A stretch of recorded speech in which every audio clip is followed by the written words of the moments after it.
The Olivet Discourse is a key text for all eschatological interpretations.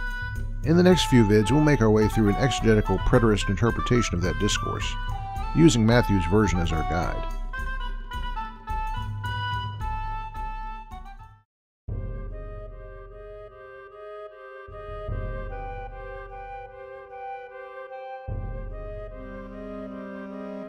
The first verses of Matthew 24 set the stage and establish context. There's no controversy of interpretation here.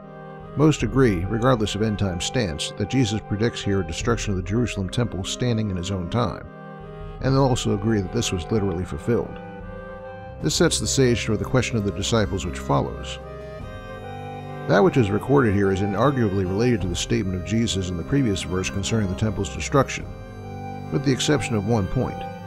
Matthew has Jesus referring to the end of the world. Isn't this clear evidence of some sort of apocalyptic destruction of, well, everything? No, not really. It's a critical point that the word for world is not a reference to the physical world. It's a Greek word that means a period of time, or an age. What age or span of time is referred to here? Jews divided time into two great ages, the age of the law and the age of the Messiah.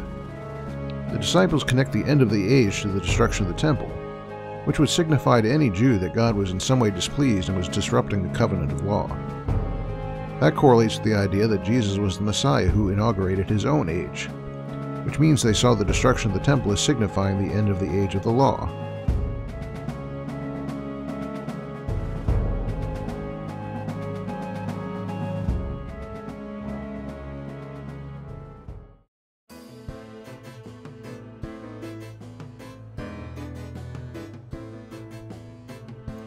One counter to this idea has been that in other places Matthew uses the phrase end of the age to indicate a time of final judgment.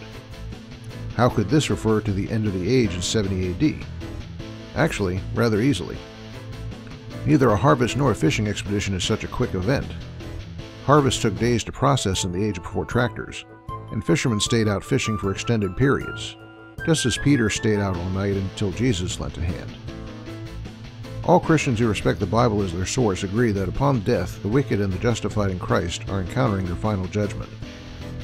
What this means is that with the end of the age in 70 AD, workers were sent out to harvest with the mandate that the Messianic age had begun, and from now on judgment would take place based on reaction to the gospel. Hey, wait a minute. Angels don't evangelize. They're not a bunch of winged Billy Grahams. True, they're not, but these aren't angels either. Huh? Oh no, the word here means messengers, and that's exactly what we are when we spread the gospel. The upshot of that being the harvest and the fishing expedition is still going today.